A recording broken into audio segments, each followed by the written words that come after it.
Need a search engine optimization SEO services? Then get in touch with our professional and friendly team to learn more about our range of custom and tailored services designed to suit your exact needs. Every one of our professionals have acquired years of experience, which ensures you get the very best. Our experienced staff is waiting to hear from you and to answer any specific questions that you may have on how we can meet your needs. Just ask for a consultation and let us prove our commitment to you as we promise to maintain the highest level of quality and commitment. Your satisfaction is our prime concern. So please, don't hesitate to get in contact with us and let us show you all the great options we have.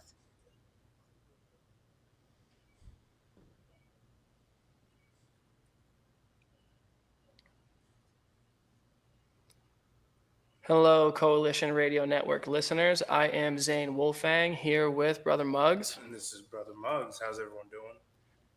And of course, our host and guest, Pat Ford, here for week 2 of the Give and Take. Welcome back to those of you who are rejoining us from last week, and to hopefully some of Pat's listeners who are sticking around to hear us. We're going to be on for about an hour, and we have a lot to talk about, I think, today. Definitely. It was a great march on Sunday that took place.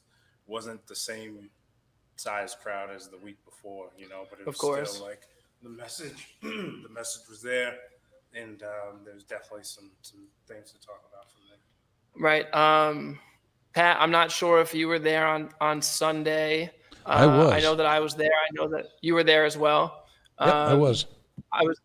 I had a little voter registration table set up in the back. And I don't know if you were, there were a few things that happened, some that I was not there for yet. I was not there for the die-in, for instance. So my impression is that people marched from Kennedy Plaza to the State House. Right. And staged a die-in at some point. And I arrived, I think, just after that point. And then there were some speakers. And then to me, the most powerful moment of that day was when the few hundred people that were already congregated at the State House, a lot of them young people, a lot of them from Providence, were joined by a to me a surprisingly big contingent from Alpert Medical School, from Brown's Medical School, doctors, nurses, students, healthcare workers, just fighting the COVID-19 pandemic. Right. For the past few months that we're out there, showing their support, and people showed their support right back. Yeah, they really came out in force, and it was just such a great moment. A lot of people wearing the scrubs, right? They came marching right up the hill, streaming past the mall, and it was like, it was like they kept on coming. And then, right, even when you thought it had to have ended, there was this sort of rear guard of like 100 more people. And then, a number of the speakers I felt were quite powerful and spoke with conviction and spoke with knowledge. The neurosurgeon resident who spoke about racism as being part of a public health crisis, I thought that he was quite good. Brother Muggs, I don't know if you were still there when.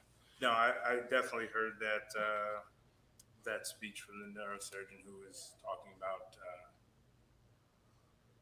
racism as a public health crisis. I was concerned beforehand with the history of Brown and the name Brown being associated so closely with the slave trade, having people come down in their white coats with donning the Brown name was definitely concerning at first, but being there and seeing how there was, a decent sized crowd at the State House at first that had just come from the die-in, and then almost like reinforcements, like an old war movie or something. It was just nice to see, a charge of people coming through with real force, real conviction.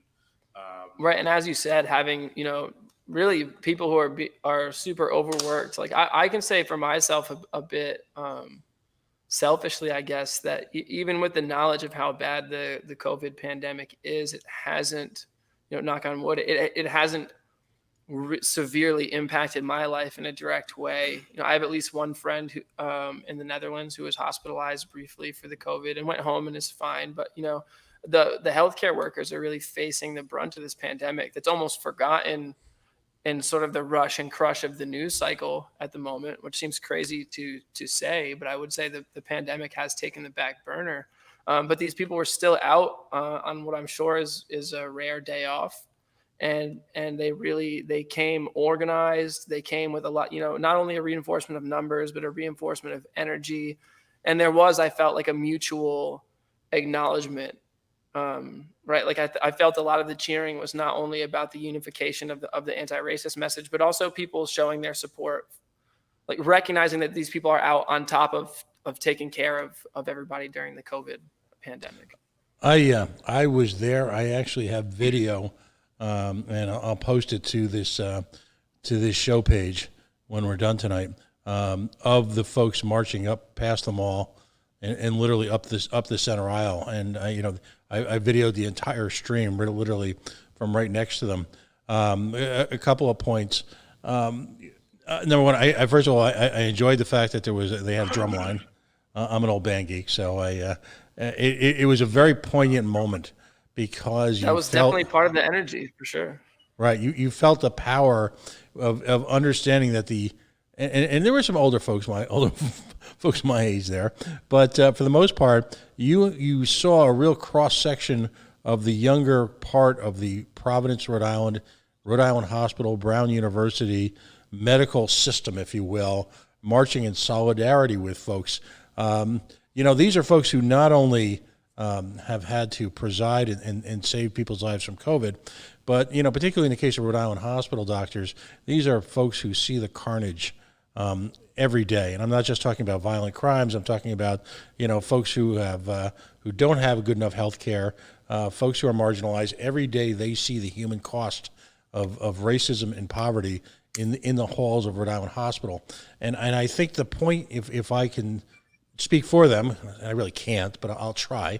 I think the point they were trying to make is that racism, institutionalized poverty and racism actually represent, I believe, and clearly they did as well, the single biggest health threat to Rhode Islanders across the board. And a lot of these folks are the so-called hidden Rhode Islanders who, they're not going to be hanging out in EG on Main Street at any time. They're not going down to one of the beach clubs. These are, a lot of these folks are the working poor that this system has essentially criminalized. And so the three speakers, as I remember, were very, very powerful.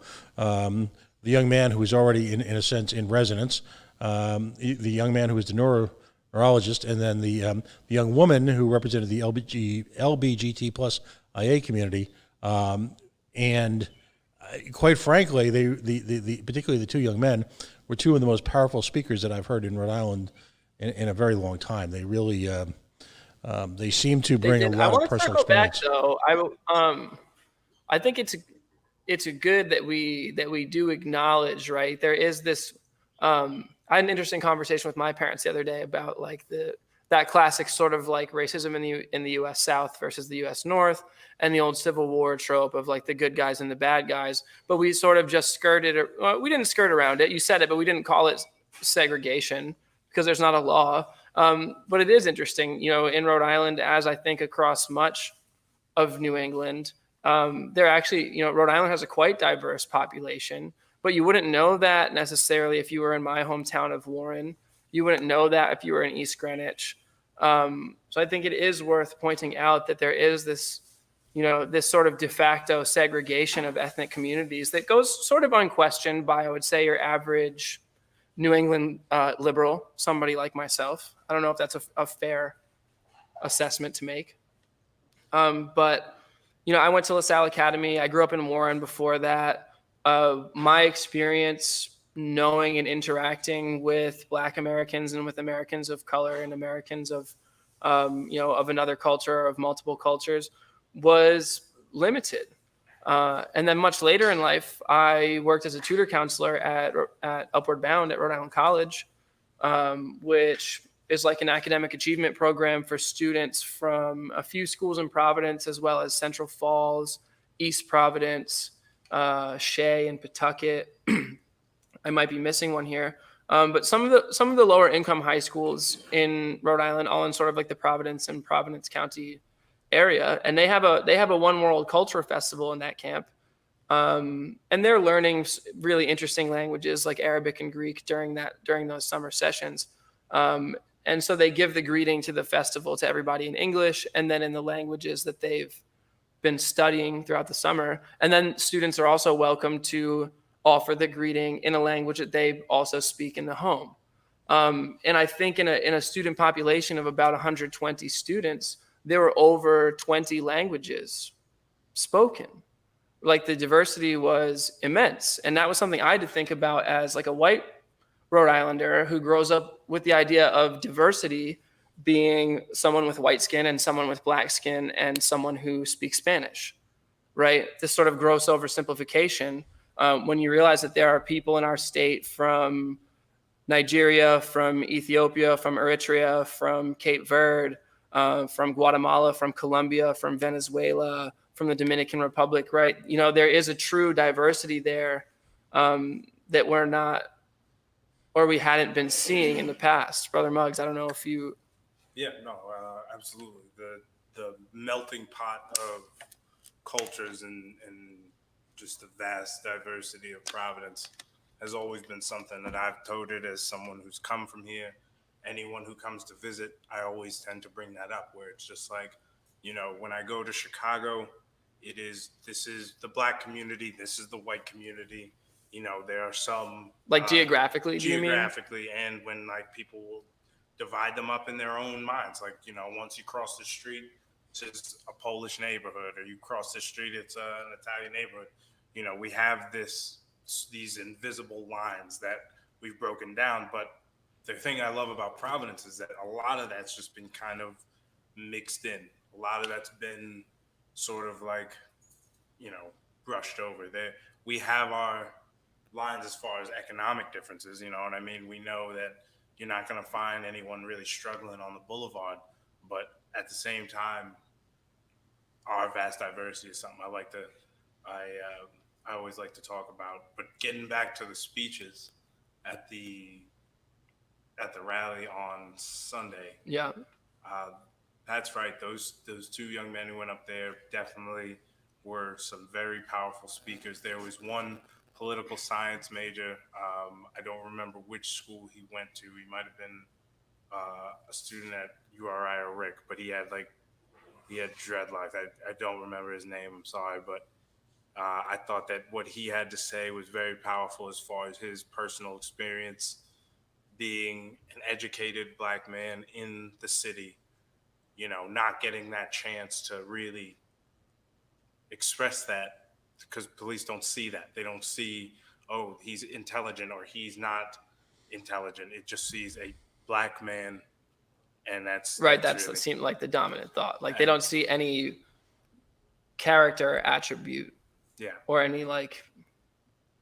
It sounds harsh, but like humanity at times, I want to say, right? Like they just see a skin color, it seems. And if I could also, real quick, just touch on, you know, the structure of a lot of these demonstrations that have taken place.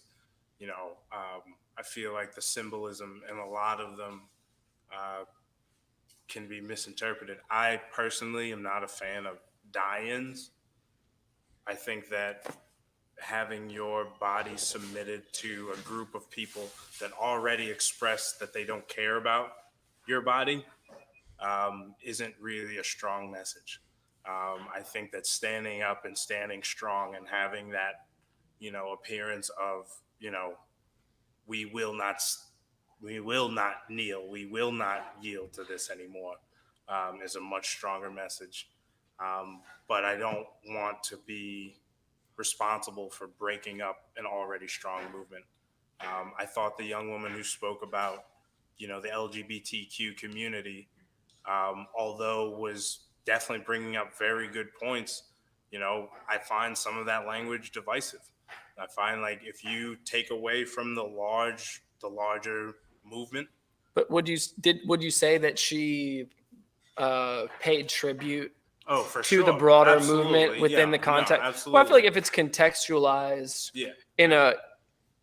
within the broader movement, you know, like I similarly saw a person speak with a lot of conviction about some things that I had never really had to think about before because of my, privilege, basically. But particularly about how trans people are treated by the prison system.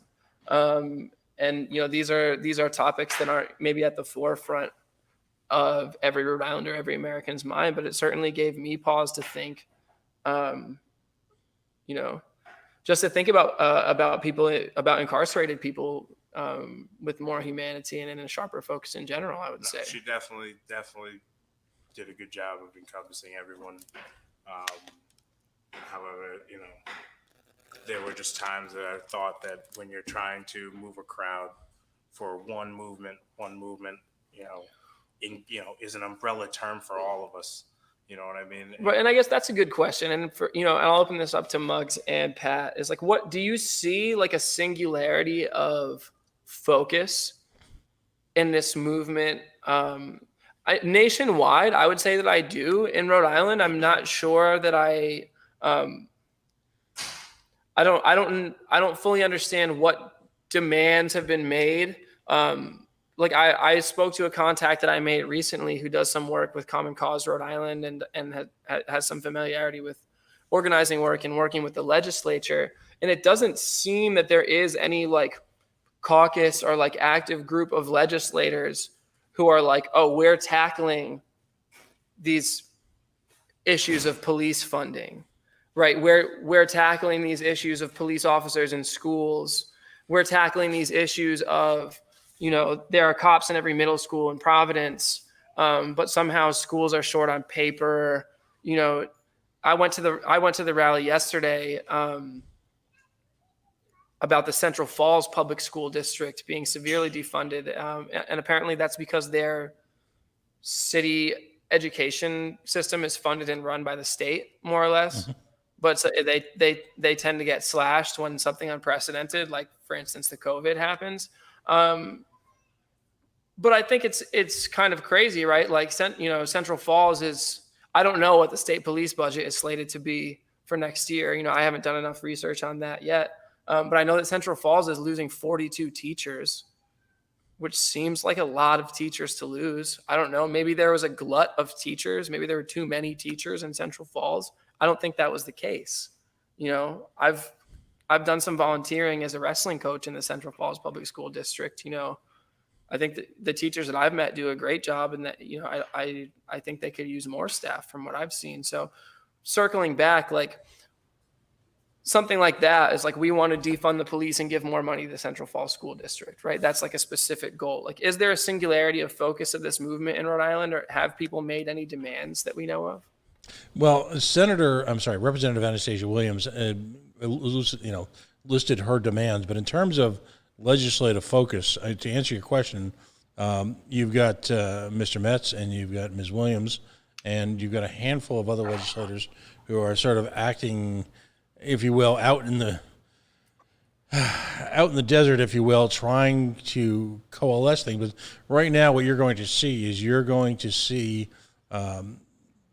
Speaker Mattiello. My understanding right now is that the legislature is not in session currently, right? No, they actually. I don't know if it's. No, they actually are back in session. And what you're going to see them do is essentially pass on every issue. There's a term here in Rhode Island, if you haven't watched the legislature closely, and it's called referred for further study. And you're going to see a lot of that. You're going to see a study group. You're going to see all sorts of crap put together to essentially appease people and hope that the typical, if you will, in American politics, I call it short attention span theater. And what happens is, if you can allay people's fears or create a new crisis or distract them, that issues that had represented singular challenges are kind of put on the back burner. And a great example of that is the legalization of cannabis. There have been multiple study groups, commissions, thought process, and yet, and I'd love your reaction to this, gentlemen, the easiest way to, if you will, is to perhaps begin to turn the tide on how communities react to police, on the prison pipeline, on all of that, is to simply legalize drugs and end the war on drugs. And by ending the war on drugs, you, in one fell shot, if you will, one fell swoop, Number one, you'll alleviate a lot of the pressure being put on the American borders because of people fleeing narco-terrorism, because we've effectively offshored our drug production overseas, particularly to Central and Latin America. Number two, you'll see the elimination of gangs and violence in the distribution and sale of drugs. They'll be able to go through much more legitimate retail-style channels. You'll see all of those police. I do want to throw this out there. I think that like a discussion of the legalization of cannabis is different for a lot of people than discussing the legalization of what we would call harder drugs, I guess, right? Like, especially at this point when you see. It's definitely different, but it's not that. For some people, it's not, I guess. For some people, drugs are drugs, But it's the police response. Like in the United States.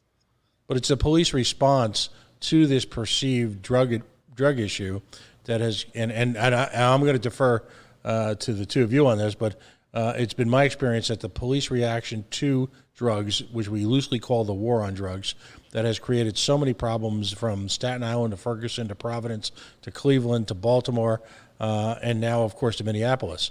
Eliminate this supply chain, if you will, of money to police departments to become hellishly militarized, and eliminate stop and frisk, and eliminate any incentive whatsoever to go into the neighborhoods and effectively shake a lot of honest people down in the pursuit of a handful of drug dealers, and life just becomes better overnight. Spend part of that money on treatment. And I should preface this by saying that I am very pro legalization of cannabis, but I do just because cannabis is legalized doesn't mean that people aren't still that there isn't still a black market for it, right? Just because guns are legally bought and sold in the United States doesn't mean that there's not a black market for that. You know what? You could look at any number of industries where you could obtain things illicitly, despite the existence of a regulated market. There's still a black market for moonshine. So I mean, if that's still doing its thing, then I'm sure a few of these things will let us know. Right. I'm not saying that pressure wouldn't be alleviated on certain aspects of the system, but I do also I don't think it would be so clear cut that you legalize all drugs and that eliminates entire what are profit making networks, right? Like the thing that unites these people is that they're all capitalists, right? So people who are making money from making something illicitly aren't going to stop just because the government wants to make that money instead. Well, here you raise an important point. For example, in the case of California, where the taxes on quote unquote legalized cannabis are hideously high, then of course you're not going to compete or put out of business a violent underground market. Now, on the other hand, what should happen, cannabis is a natural product. There's absolutely no reason to tax it whatsoever. I mean, we don't tax broccoli, we don't tax tomatoes. The notion that we have to tax it in order to legalize it is something that needs to be discussed openly.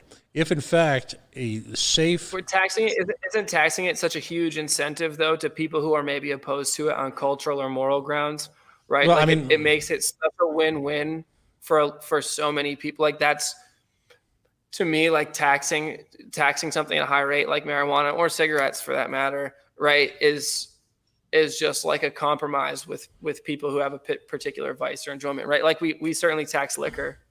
And we should. Yeah, but not like 15%, Right. Some cannabis taxes are so high that it's right. Well, and then there's like in California, I'm sure too that a lot of the money that's being generated by the legal cannabis industry is tourism dollars. Right. Well, it was and it wasn't. I mean, that was very true in Colorado for a while, but as different states gradually legalize and the states that do it intelligently, which is to not create a higher market price for legal weed than, if you will, illegal weed. I mean, that's crazy. I mean, what's the point? People will ultimately. Right. Well, yeah. To me, the cynical side of me said, the poli-sci side of me says, as the government, that what you should be doing is flooding the market with high quality bud that's cheap and safe, right? Because then the illegal guys just can't compete with you, and you're still going to make all the money. And why not sell it? I mean, we sell we sell hard liquor over the counter, and I will just say this as someone who's perhaps a little older and maybe has had a variety of experiences in life with mood ameliorating substances. I can just tell you that, and I've worked crowd control at large concerts because I'm a big guy. All right, I can tell you, I'll take someone who's doing, and I'm old, so I can get away with this, guys. I'll take someone and have a conversation with them who's been doing the chronic over someone who's just down half a bottle of Jack Daniels anytime, because it's a different bodily reaction. Yeah, but, you're dealing with a different animal at that point. But I'm actually with Pat on the legalization of and the drug war. It is proven to have been lost. We have lost the drug war. If we were going to talk about, any other battle that's been fought, any other, military conflict that the United States has had, and we're matching dollars to bodies, the drug war is a loss. And of course, isn't the problem that people are profiting? That like a select group of people are profiting off of the results of the drug war. People are benefiting off of the terrible reality of the status quo.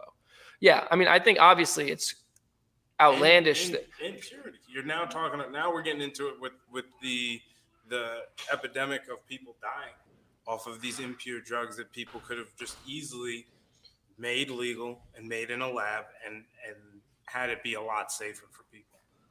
Right. There's just a lot that goes. Right. I know a few European countries, right, have more like. I know Portugal. Portugal has legalized all drugs, and I feel in like some Scandinavian countries they have like safe houses or rest houses where people can go if they're addicts. And I was listening to an interview on NPR the other day with a Dutch woman who was talking about their government accepting the reality that people were bringing drugs to music festivals, and they had testing kits available for people's drugs at the festivals. Like drugs were prohibited from the festival, and I guess people are screened in some random way at the door. I don't know, or at the gate.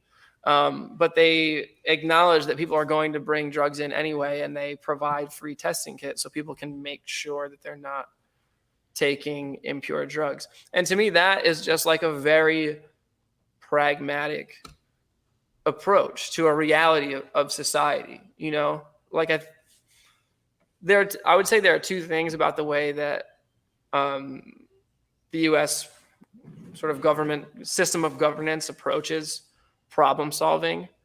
One of them definitely seems to be that we treat symptoms rather than really looking at root causes of things. Like we're perpetually obsessed with the latest manifestations of something, with the latest symptoms. And maybe part of that is the news cycle. But we tend to be constantly trying to address new symptoms rather than ever really getting at root causes of inequalities or unequal outcomes. Those tend to take longer to fix. And the second thing I would say is that people tend to be very idealistic, especially people that get into politics, or be very driven by an ideology, both in their political approach and in their problem-solving approach, right? Like you have huge wings of American politics that are evangelical Christians. You have powerful factions that are Catholics. You have people that are not religiously motivated, but people really are trying to create the ideal society that they would love to live in, which I think it's important to be aspirational. But I see other places, and even like very progressive countries, that also just take very pragmatic approaches to things that aren't the way we wish they were. Like you still have to care for your people on the way to the place that you're trying to get.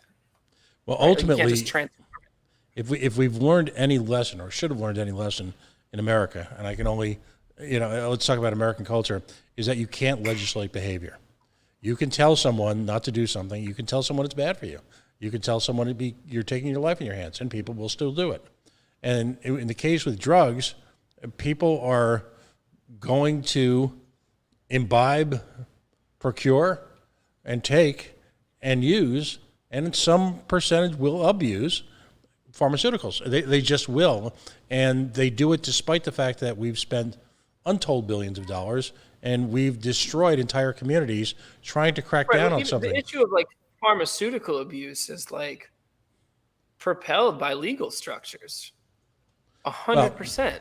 Right? Like huge pharmaceutical companies were pumping out these super potent pills to people at the drop of a hat, for years and years and years, right? People who are addicted to painkillers that are like either, on prescription or super expensive on the street, right? Start doing heroin. I think that's a common occurrence across the United States. So people end up doing these. That's where taxation comes into it again. Is where if it was more affordable for them to just continue to get whatever pharmaceuticals were available, they wouldn't have to turn to heroin, Yeah, or like also if people weren't making so much money off of getting doctors to give people huge bottles of prescription painkillers that are super addictive in the first place. Like it's okay to feel some amount of pain. Like your body will heal. Like take an aspirin. Chappelle's got a. Sometimes you need painkillers. I get it. I know, and like painkillers are super applicable to a lot, like pregnancies and very severe injuries. Like I get it. There's a place for them in the medical world, but I do think that a lot of the addiction epidemic, which is like another backdoor issue in the United States, and that's particularly true in New England and even in Rhode Island, right? Like the heroin epidemic, and in other places, meth, right? Like, I think addiction is hugely driven by legal structures and legal realities for particularly poor and working class people.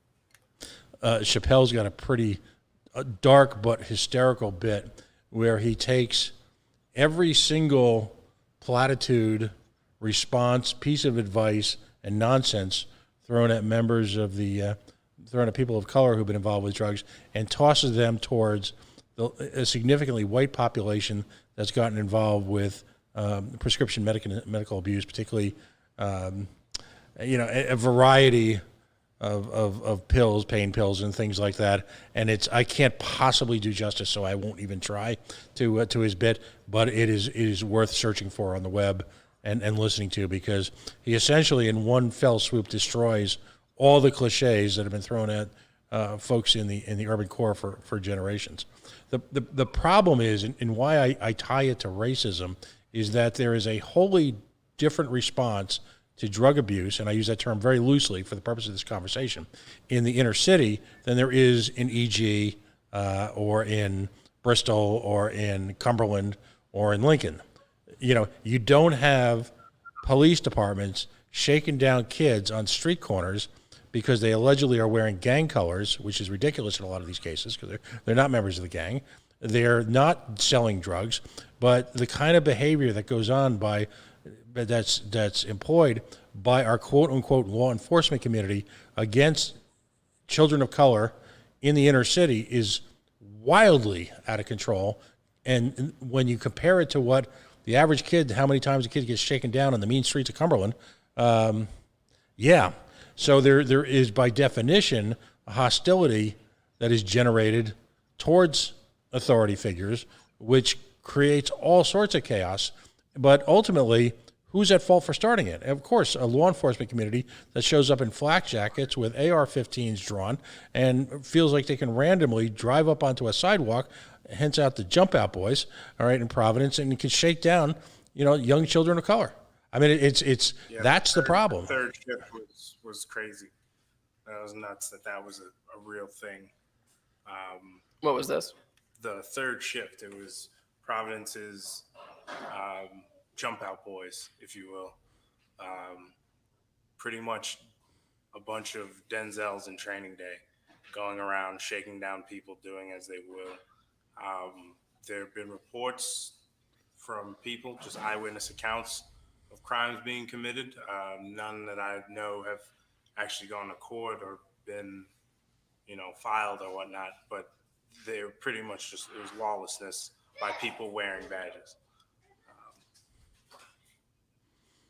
So what community wouldn't respond like that? I mean, I just want to throw one thing. I know I'm talking a lot tonight, but there were two reports done on Ferguson, Missouri, and by the Federal Department of Justice. One of them, of course, obviously covered the events, the actual physical events that led up to, if you will, the riots in Ferguson, Missouri. Are you talking about Ferguson now or Ferguson after the killing of Michael Brown? Before, during, and after. So the one report focused extensively on just a treatment of the history, what happened in what order. Another report, though, much less reported on, if you will, was the neighborhood and Ferguson in general's relationship with the law enforcement community. And because so much of American law enforcement is the beneficiary, and I'm using air quotes here, of American military surplus, and you see law enforcement strutting around American communities, and again, I remember the footage well. From Ferguson. I mean, if tanks showed up in your neighborhood, how would you feel? It's bullshit. Yeah, well, I mean, the most comparable thing that I've seen was in my 2 years of living in the occupied West Bank of Palestine. Right. And we spoke about this a bit on that first Friday protest when the National Guard were really out in force. Yeah, that was a bit surreal to me because I've lived over there, and then I've lived in northern Iraq in Erbil, which is the capital of the Kurdistan region, which was very close to Mosul and Kirkuk and some of these places, the Nineveh Plains, like very close to the front line with the Islamic State before they were pushed back a couple years ago. And those are the only places that I've seen any comparable militarization. And in terms of like military force being threatened against civilians, like, yeah, for sure, the occupied West Bank and Jerusalem and Ramallah and some of these places, where you're going underneath the apartheid barrier and there's automatic weapons out, or when you're taking the bus through the checkpoint, all the Palestinians have to get off and go through the metal detector, and the soldiers come on and check your ID and your passport, and everybody has a gun. Like it's very weird and off-putting and disconcerting and chilling to see that on the streets of Providence. Not that I don't know, unprecedented in my times for sure. I don't know. I don't think certainly not unprecedented in American history that force has been used against U.S. citizens. But certainly chilling to see even that possible reality take shape the other night when there was really a heavily militarized police force out. Circling back to Ferguson, I remember that footage well. Muggs, I don't know if I remember like guys with rifles on the rooftops, like patrolling the rooftops above the crowds that were out protesting and in Ferguson. The images of Ferguson are interesting because they're two sort of realities that we have to take into account. Missouri's very time-honored tradition of people being able to tote guns. Like, it's a very big, gun state. Open carry. Open carry was a thing at a lot of these rallies where you didn't have that in a place like Providence. And then on top of the armed civilians, there were, just a heavy militarized presence there. And seeing that in front of the Providence Place Mall was, a little bit more than disconcerting. Right. Well, I know the situation in St. Louis and in Ferguson this time around has been very bad. There's been a lot of gun violence, including between law enforcement and civilians in St. Louis. Like last I heard, at least 5 law enforcement officers had been shot in the conflicts in St. Louis. That's something I'm not that I'm zealously glued to every news channel. Pat and I talked off air about how I'm not really on Twitter, so I'm certainly not like that sort of journalist that's glued in every second. But I don't think it's being super well covered across the board, like the ferocity of some of the conflicts in some American cities and like the amount of anger. Well, it doesn't fit the narrative. These places. It just doesn't fit the narrative. The narrative, of course, is still the thin blue line. The narrative is still, is a couple bad apples shouldn't spoil the whole bunch, ma'am. Cue Michael Jackson, right? The problem is that while there are many men and women in law enforcement who toe the line and in many cases perform heroic work, good men and women don't enforce immoral laws. And they don't sit by tacitly while men and women who are of ill will, I'll just keep it at that, engage in this type of abuse.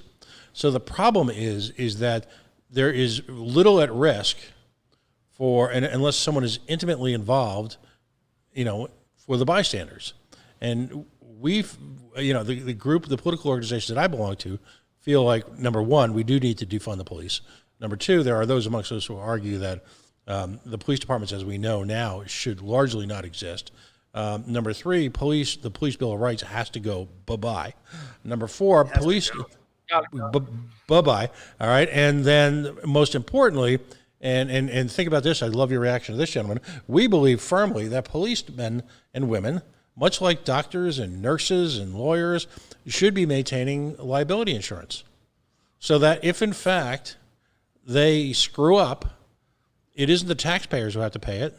And if they develop a bad record, much like a bad driver, they will pay a lot more in liability insurance. And then they become suable, and they should be able to be easily sued for a lot of the acts that have gone on civilly without all of these barriers. And if that means they don't take the job, well, that's their personal decision. This is like a very sensible approach, like to a component of this problem. That's something that, like, I, as a 27-year-old, probably, like, my head wasn't in that space. But I think that, it's not a full solution. But I think mandatory liability insurance for officers of the law is like a very sensible component of like an equitable approach to future policing. And speaking of future policing, like, I feel like the incentive to become a cop now is this unquestionable power, this image that you get in whatever community you live in, that you have this power. And when people are like, oh, maybe that, or it could be job security, it could be a steady paycheck, right? And like, and not all of that is malicious. Like when I do want to point out, like, when you're talking about deconstructing like a very big systematic structure, there are a lot of people who are trying to be admirable or do admirable things may join the police because they were taught to admire police officers, right? And they were taught, and maybe part of that component, or not maybe, but certainly part of that component for some people is like understanding the power that you get over others. But like in certain communities, in white communities, from my own personal experience, I can say that you're definitely taught to trust police officers and to look up to them as people who protect and serve you. So it makes sense that people who are hearing that year in and year out, just, my point was going to be that. Yeah, sorry, I didn't mean to run away with that, but my point was going to be that with that incentive, I mean, with, things put in place like liability insurance or no more police bill of rights, or no longer being able to carry militarized, weapons. That incentive to become a police officer and patrol the people in your community and uphold these, right. It was like, would you say at the core that like American society looks at like the power of a police officer as more of a privilege or as more of a responsibility? Like, maybe that's like a loaded question. I would say like pop culture, or even like little things like seeing police officers park in a no parking spot or getting discounts or free food at different places, right? Like there's big components of the power of being an officer of the law that are a privilege, right? And something like a liability insurance scheme would be a component of ensuring that more people who enter that profession are viewing it for what it actually is, a responsibility. I think it depends which side you're on. I think if you're a member of the police now, and particularly if you're coming from military training, a number of folks in that, I'm not going to paint with a broad brush, are jacked up just about all the time.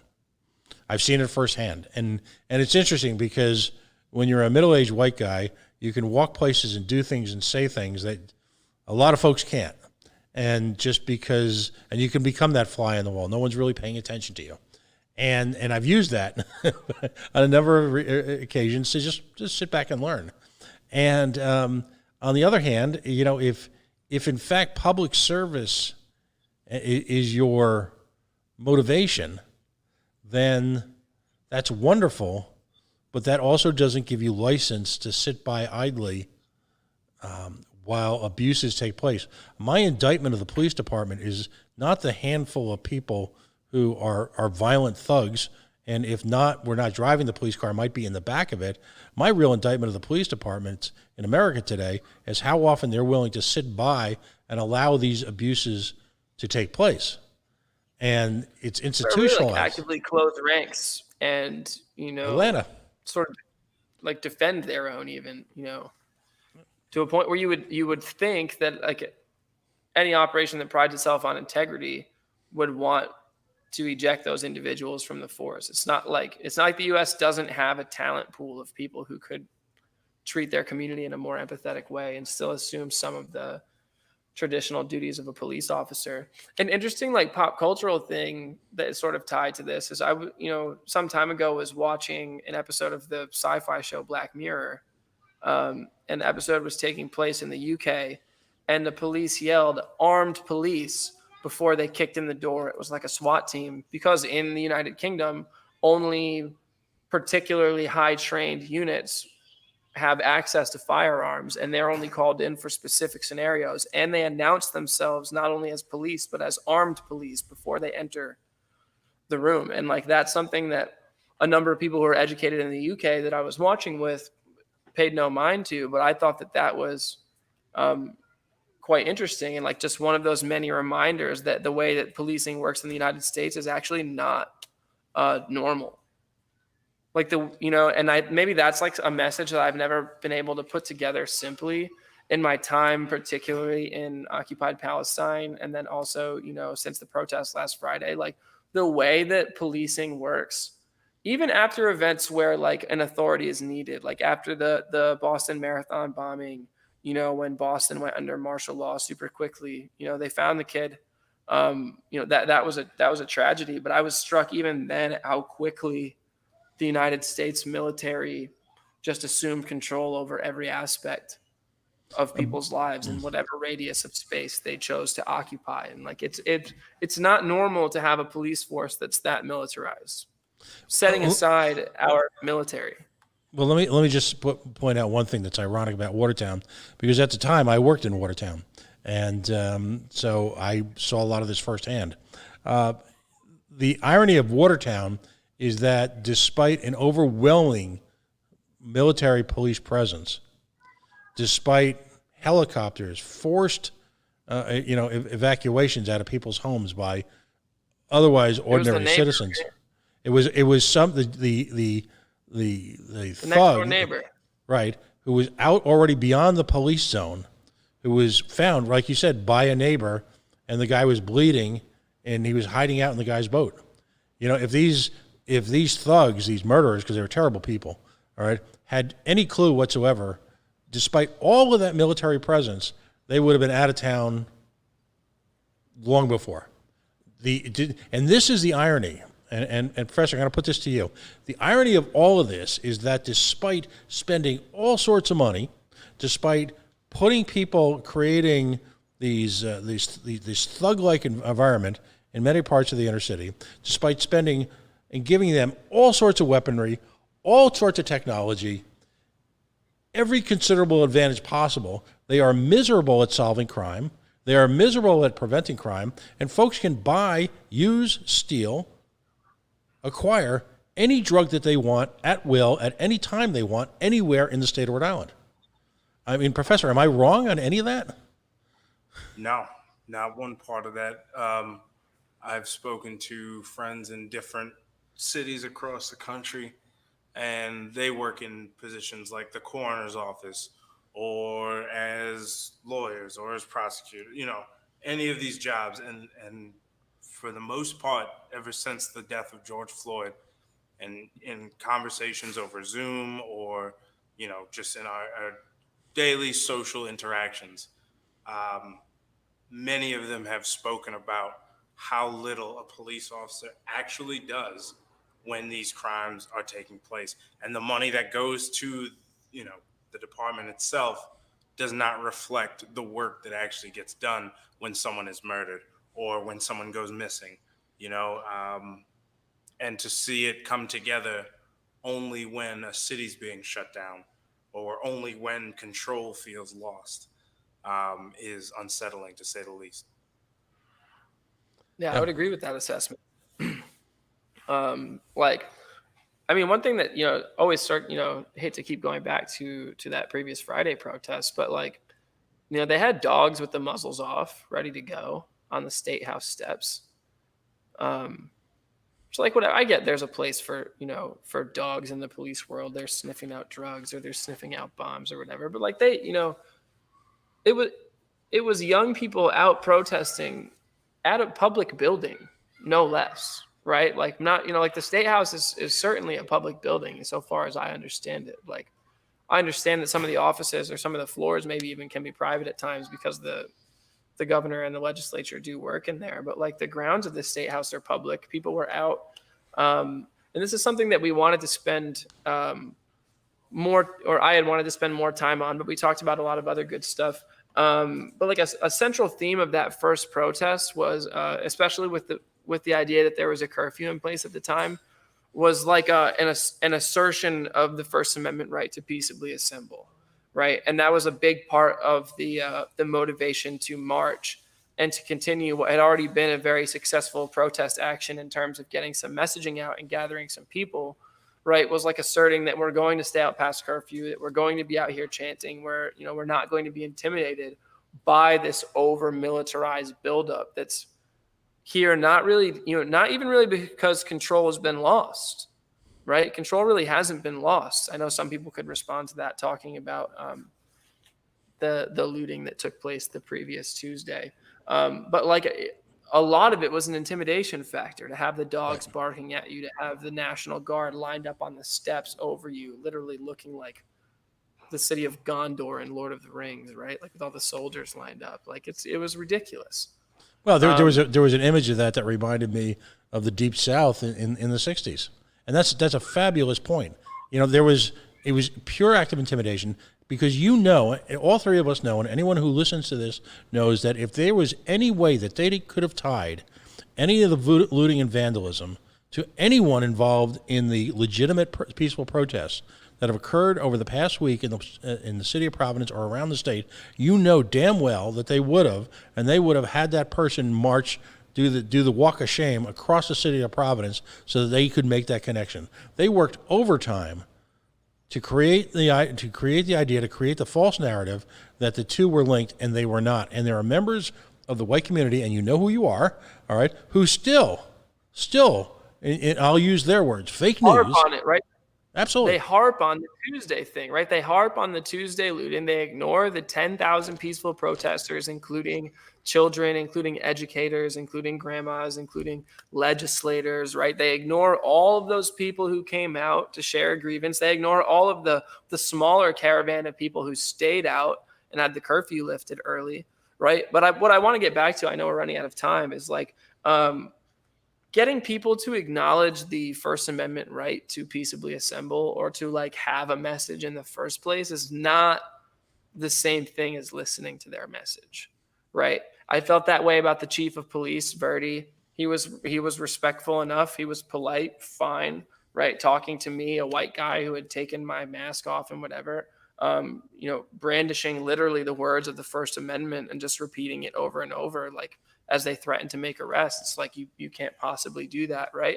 And people were allowed to continue marching. As it turned out, no arrests were made, which was great. But like acknowledging the right to protest, acknowledging the right to freedom of speech, like begrudgingly acknowledging that a Black person is allowed to speak in America is not the same thing as listening to what literally millions of people in the United States are saying. And going as far as to say that they stand with us. There's been several, Yeah, it struck me. The chief of police said, "Believe me, no one's working as hard as us to make sure that this stays peaceful." And I said, that is not true. That's not true. Like, we are working way harder, right, to keep everybody calm, because like something, maybe like a parting thing to think about in terms of particularly that first protest, because I would, thankfully the tension has been lessened, but also turnout has been lessened. Attention has been divided, and specific demands haven't been made yet. And I hope they do, because we see cities defunding their entire police departments and investing those immense sums of money into new line items that they hope more comprehensively and equitably address the problems in our society that we always throw the police at. But I do want to throw it out there for, particularly the people who always still seem to be harping on this night of destruction rather than the protesting, is that particularly that Friday, a lot of people in law enforcement came out with a small part of them ready to do bodily violence if it came to it. And a number of us, particularly those of us who stayed out past curfew, came ready to receive bodily violence. Like, we came ready to expend our bodies to violence and pain. And you hate to make it a binary, and people want to say not all cops, right? Like, following orders, right? Like, a lot of people that were out that night were out to intimidate, and a small part of them was ready to clobber somebody if it came to it. And those of us that went out to defend that First Amendment right, to push the vanguard against fascism, never mind letting people actually hear the anti-racism message of the Black Lives Matter movement, we came out ready to receive violence at the hands of the law enforcement officers who are supposed to protect us. If I may jump in, I'm not going to go on here and preach violence or preach that people create destruction. However, I'm also not going to condemn those who were out there doing these things, who are out there burning squad cars, who are out there breaking windows, because you need these things to get the attention of the powers that be. Unfortunately, people haven't been heard for too long, and the only way to be heard in these situations is to show people. Right. If I may say, I think, if we were to talk about the timeline of slavery and oppression of Black people in the United States, of poor people in the United States, I think breaking windows and burning squad cars is a tame response to murder. I think that's a tamed response to hearing stories of people who look like my mother and my aunt and my sisters and cousins being murdered in her sleep. That is a tame response. I come into your house, I kill a family member. You come into my house, you break a television. Those aren't the same, and that's just an argument that I would bring up to a lot of white people. Right, as these protests go on, and the cops who killed Breonna Taylor have not been arrested. Right? They named the law after her, but there's no specific justice going in that case. Like you said, that blue line. But yeah, I did want to conclude with that thought that, like, the people that are going to continue pushing these issues are people who have acknowledged at that point very starkly the risk of bodily violence to them, and we're willing to still be out there in defense of First Amendment rights to speech, to peaceably assemble, to redress grievance. Like, there are people out there who are really committed to that, and I hope that Rhode Island's lawmakers and the governor, the speaker Mattiello, and some of these other lawmakers can shake off the general apathy that seems to pervade our state's politics and, like, actually get something right for once, right? Like, there are immense opportunities here to be a model of equitable treatment of people who are yearning for that and demanding it in no uncertain terms. So I would hope to see, I don't want to hear a lot of this, people need to reach out to their legislators. Like, bullshit. You signed up for the job. Sorry, I don't know if we can swear on this radio show. You can say whatever you want. But legislators, I do think need to step up to the plate. And part of my thing with voter registration, which is only the first step to actually getting people to the polls, is like, if legislators don't want to step up, then they need to step out, right? That's like the short term and the long term. In the short term, show me something. In the long term, like, you have to be out if you're just not doing your job. If I could throw out just two quick final thoughts for tonight, and before you run up. First of all, can you imagine? And I'm being, first of all, I'm older, so my cultural references are a little bit older. But can you imagine, in the face of that militaristic presence, which, as you put so aptly, was put there to intimidate, if you had some version of either Professor Griff or a Nation of Islam respond in the same format, militaristic, black nationalism, what would people's response have been? I think there would have been a collective nervous breakdown, all right, in response to the very same type of face. You would have found out a lot more people are afraid of black people if there was like a Nation of Islam type of response, is what I think would have happened, to be honest with you. Absolutely. It's to put it bluntly. Yeah. And yet at the same time, we all know that Public Enemy was a rap group, very political one, a great one. And I guess they're touring again, but minus Professor Griff, unfortunately. Oh. But Pat's getting tickets? Are you getting tickets, Pat?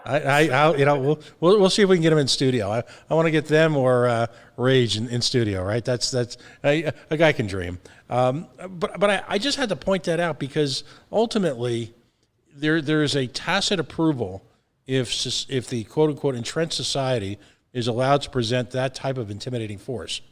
And if other people resent, and listen, you spend time out in the Middle East, and quite frankly, it depends on perspective. Someone's revolutionary, someone's freedom fighter is somebody else's terrorist. So my point is, who are the real terrorists in the city of Providence? And some terrorists are definitely terrorists too. Like I'm not, I'm a realist. Like I'm not above that either. Like, but yeah, there is a lot of narrative framing, and there is a lot of, I think, not to keep dragging on. I know we're about out of time. No, we're fine. We're fine. But who is the real terrorist in this city? And let me throw in one other thing. You're taking a very positive, mature approach. You're getting involved in voter registration. You're getting involved in education. Both of you. You're working within the community. I will tell you this, as someone who has fought the machine in this state for going on 20 years, and has had some wins, has had a lot of losses. All right, that this government that you're talking about unseating will have to be overthrown. And I use the word overthrown intentionally. To me, honestly, though, I guess like voter registration is a good loop to tie to finish this off. One of my earliest political experiences in Rhode Island was volunteering for a very cool woman named Laura Pisatoro, who was running in the House of Representatives against McCaffrey in Warwick. Mm-hmm. And it was like the first time he had a challenger in the primary in like 12 years or something. District 14, maybe. I can't quite remember, but there was something like 38,000 eligible voters in the district. And I think she lost the primary, like 11,000 to 8,000, or maybe both of them under double digits. Like just the lack of voter turnout is honestly mind boggling. And in such a small state as Rhode Island, where if you have a robust get out the vote ground game, especially when there's so many examples of, you can go to everybody's house of small districts really making a turnout, like John Gonzalez of District 1. You can go to everybody's house and be like, vote for this person and not this person. And you can flip an election you can flip a seat in Rhode Island with 1,000 votes, like for sure, maybe less in certain places. Like people lose votes because they bust the old people from church in. Like, why don't we just bust the young people from college? As someone who's tried to do it, and again, I've had successes and I've had failures, more failures than successes. I will tell you that the challenge, and this is a subject for a whole nother show, there is an institutional cash machine that involves public sector unions, job preservation, and the people who run the districts are inextricably tied to the money that's generated by the state of Rhode Island. So it's one gigantic food chain, right, that you will have to beat to do that. It is a battle worth engaging in, and I commend you for both starting the process. But it will be a harder one. You will have to, the term I will use again and again, overthrow. There are so many people who are not voting, and I'm not throwing any blame at those people, but who could be very easily brought in, who aren't aware of how to engage in the process in the first place. At the rally on Sunday, I filled out the form for like 24 people. And some of them were 16-year-olds who were as young as 16, you can pre-register to vote in Rhode Island. Right. And then when you turn 18, they just send you your info and you're good to go. So a few of those didn't count, but we had 24 people, not a ton, but a lot of them were people who just didn't realize it was so easy. And all you had to do was fill out one form. I gave one kid with a skateboard like 3 more to give to his buddies. He was like, I didn't know it was so easy. I was like, great, help your friends. So yeah, it's little things. I would love to see much higher turnout. I would love to see more young progressive candidates, young independent candidates, especially in Rhode Island. I would love to see more people running third party or running no party and just having conviction and ideas. Like, we don't need to play Mr. Smith Goes to Washington. It's a small state. You know, people for the most part want a lot of the same solutions. But yeah, I think that we're about out of time, Pat. So right. I think that Professor Muggs and I are going to sign off of the give and take for tonight, and hopefully come back next week with at least one pretty interesting guest. Excellent. Look forward to it, buddy. All right, Pat, thanks. Thank you, Good night, Pat. Pat. Thank you to all of our Coalition Radio listeners out there. You have a good evening. Good night, guys. Good night, everyone.